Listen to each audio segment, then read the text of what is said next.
Асханадағы ыдыстардың сыры неде?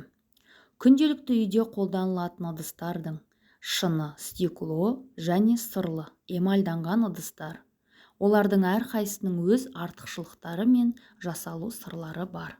Бірінші, шыны ыдыстың сыры неде?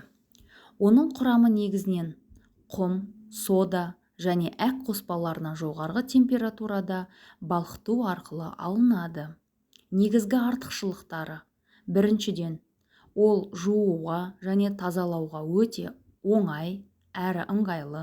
Екіншіден, тағамға ешқандай зиянсыз, иісі және дәм сіңірмейді.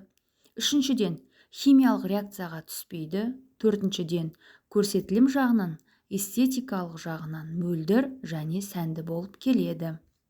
Сонымен қатар, күнделікті тұрмыста біз сырлы ыдыстарды қолданамыз. Оның негізгі құрамы металл, көбінесе темір және болаттан жасалады. Үсті эмаль қабатымен шыны ұнтағы балқытылып жабыстырылады.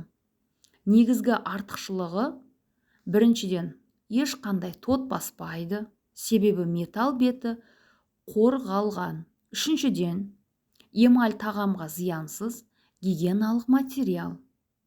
Және сонымен бірге әртүрлі түсті әдемі дизайнмен шығады. Осы сырлы ыдыстың негізгі кемшілігі енді қатты соққанда эмаль қабаты жарылып, астындағы металл тот басуы мүмкін. Осы аталған сырлы және шыны ыдысты да күнделікті тұрмыста кеңінен қолданылып келеміз. Олар біздің тұрмыста қолдануымызға өте ыңғайлы әрі тағамның дәмін бұзбайды.